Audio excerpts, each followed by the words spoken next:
Hi hello welcome back to my channel. ನಾನು ಅರ್ಪಿತಾ ರಮೇಶ್. ನಾನು ಮಾಡ್ತಿರೋಂತಹ recipe ಬಂದುಬಿಟ್ಟು ಗೋಬಿ ಮಂಚೂರಿ. ಈ ಗೋಬಿ ಮಂಚೂರಿ ಅಂತ ಅಂದರೆ ಮಕ್ಕಳಿಂದ ಹಿಡಿದು ದೊಡ್ಡವ್ರ ತನಕ ತುಂಬ ಇಷ್ಟಪಟ್ಟು ತಿನ್ನುವಂತಹ ರೆಸಿಪಿ ಇದು. ಮಕ್ಕಳು ಹೊರಗಡೆ ಹೋದಾಗ ಹಠ ಮಾಡಿ ಕೇಳುವಂತಹ ರೆಸಿಪಿನೇ ಇದು. ನಾವು ಆಚೆ ಹೋಗಿ ತಿನ್ನೋದಕ್ಕಿಂತ ಮನೆಯಲ್ಲೇ ಮಾಡ್ಕೊಂಡು ತಿನ್ನೋದ್ರಿಂದ ತುಂಬ ಹೆಲ್ದಿಯಾಗೂ ಇರುತ್ತೆ, ಅಷ್ಟೇ ಫ್ರೆಶ್ ಆಗೂ ಕೂಡ ಮಾಡ್ಕೋಬೋದು. ಈಗ ತಡ ಮಾಡದೆ ಹೇಗೆ ಮಾಡೋದು ಅಂತ ನೋಡೋಣ ಬನ್ನಿ.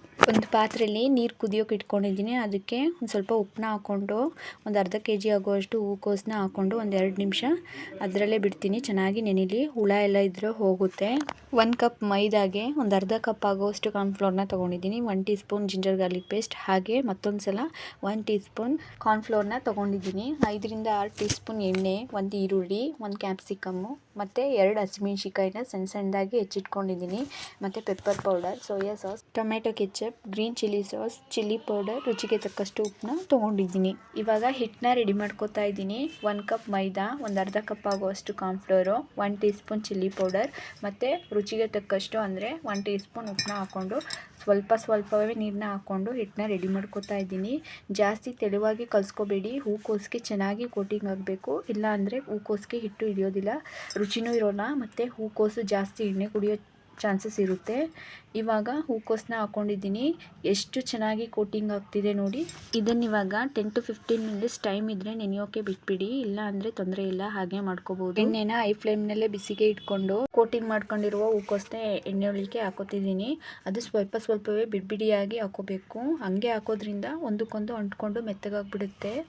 ಇದನ್ನು ಆದಷ್ಟು ಹೈ ಫ್ಲೇಮ್ನಲ್ಲೇ ಬೇಯಿಸ್ಕೋಬೇಕು. ಕ್ರಿಸ್ಪಿಯಾಗಿ ಬರಬೇಕು ಅಂದರೆ ಕಾರ್ನ್ಫ್ಲೋರ್ನ ಸ್ವಲ್ಪ ಜಾಸ್ತಿ ಹಾಕ್ಕೊಳ್ಳಿ, ಇಲ್ಲ ಸಾಫ್ಟಾಗಿ ಬರಬೇಕು ಅಂದರೆ ಮೈದಾನ ಜಾಸ್ತಿ ಹಾಕೋಬೇಕು. ಮೇಲೆಗಡೆ ಕ್ರಿಸ್ಪಿಯಾಗಿ, ಒಳಗಡೆ ತುಂಬ ಸಾಫ್ಟಿಯಾಗಿ ಚೆನ್ನಾಗಿ ಬೆಂದಿದೆ. ಇವಾಗ ಖಾಲಿ ಗೋಬಿ ರೆಡಿಯಾಗಿದೆ.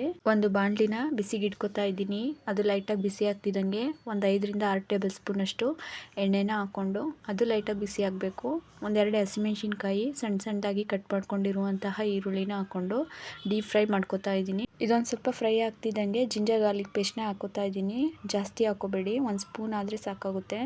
ಹಸಿ ವಾಸನೆ ಹೋಗಬೇಕು, ಅಲ್ಲಿ ತನಕ ಚೆನ್ನಾಗಿ ಫ್ರೈ ಮಾಡ್ಕೊಳ್ಳಿ. ಇವಾಗ ಇದಕ್ಕೆ ಸಣ್ಣದಾಗಿ ಉದ್ದುದಾಗಿ ಕಟ್ ಮಾಡ್ಕೊಂಡಿರುವಂತಹ ಕ್ಯಾಪ್ಸಿಕಮ್ನ ಆ್ಯಡ್ ಮಾಡಿಕೊಂಡು ಒಂದ್ಸಲ ಚೆನ್ನಾಗಿ ತಿರುಗಿಸ್ಕೊತಾ ಇದ್ದೀನಿ.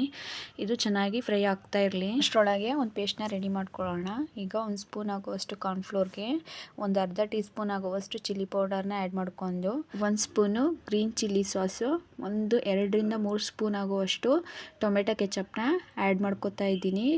ಒಂದು ಅರ್ಧ ಟೀ ಸ್ಪೂನ್ ಆಗುವಷ್ಟು ಸೋಯಾ ಸಾಸು, 1/4 ಟೀ ಸ್ಪೂನ್ ಆಗುವಷ್ಟು ಪೆಪ್ಪರ್ ಪೌಡರ್ನ ಹಾಕ್ಕೊಂಡು ಚೆನ್ನಾಗಿ ಮಿಕ್ಸ್ ಮಾಡ್ಕೋಬೇಕು. ಅದು ಗಂಟು ಇಲ್ದಂಗೆ ಕಲಿಸ್ಕೋಬೇಕು. ಹಾಗೆ ಸಪ್ರೇಟ್ ಕೂಡ ಮಾಡ್ಕೋಬೋದು. ಹೀಗೆ ಮಾಡ್ಕೊಳ್ಳೋದ್ರಿಂದ ತುಂಬ ಈಸಿಯಾಗಿ ಮಾಡ್ಕೋಬೋದು, ಕನ್ಫ್ಯೂಸ್ ಆಗಲ್ಲ ಅಂತ ಅಷ್ಟೇ. ಇವಾಗ ಪೇಸ್ಟ್ ರೆಡಿಯಾಗಿದೆ.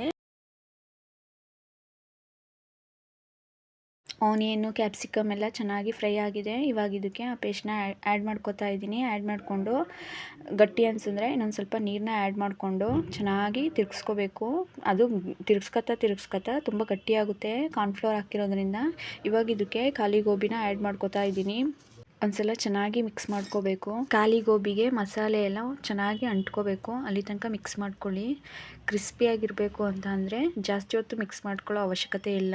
ಸ್ವಲ್ಪ ಕೊತ್ತಂಬರಿ ಸೊಪ್ಪು, ಈರುಳ್ಳಿ ಮತ್ತು ಕ್ಯಾಪ್ಸಿಕಮ್ನ ಸಪ್ರೇಟಾಗಿ ಎತ್ತಿಟ್ಕೊಂಡಿದೆ. ಇದಕ್ಕೆ ಆ್ಯಡ್ ಮಾಡ್ಕೋತಾ ಇದ್ದೀನಿ. ಸ್ಪ್ರಿಂಗ್ ಆನಿಯನ್ ಸಿಕ್ಕಿದ್ರೆ ಅದನ್ನೇ ಆ್ಯಡ್ ಮಾಡ್ಕೊಳ್ಳಿ, ತುಂಬ ಚೆನ್ನಾಗಿರುತ್ತೆ. ಈ ರೀತಿ ಒಂದ್ಸಲ ಟ್ರೈ ಮಾಡಿ ನೋಡಿ. ವಾರಕ್ಕೊಮ್ಮೆ ಆದರೂ ಮಾಡ್ಕೊಂಡು ತಿಂತೀರಾ, ಅಷ್ಟು ರುಚಿಯಾಗಿರುತ್ತೆ. ಹೊರಗಡೆ ಏನು ಸಿಗುತ್ತೋ ಅದಕ್ಕಿಂತ ಚೆನ್ನಾಗೇ ಬರುತ್ತೆ. ಈ ರೆಸಿಪಿ ನಿಮಗೆ ಇಷ್ಟ ಆದರೆ ಒಂದ್ಸಲ ಟ್ರೈ ಮಾಡಿ, ಹೇಗಿತ್ತು ಅಂತ ಕಮೆಂಟ್ ಬಾಕ್ಸ್ನಲ್ಲಿ ಕಮೆಂಟ್ ಮಾಡೋದನ್ನ ಮಾತ್ರ ಮರಿಬೇಡಿ. Thank you.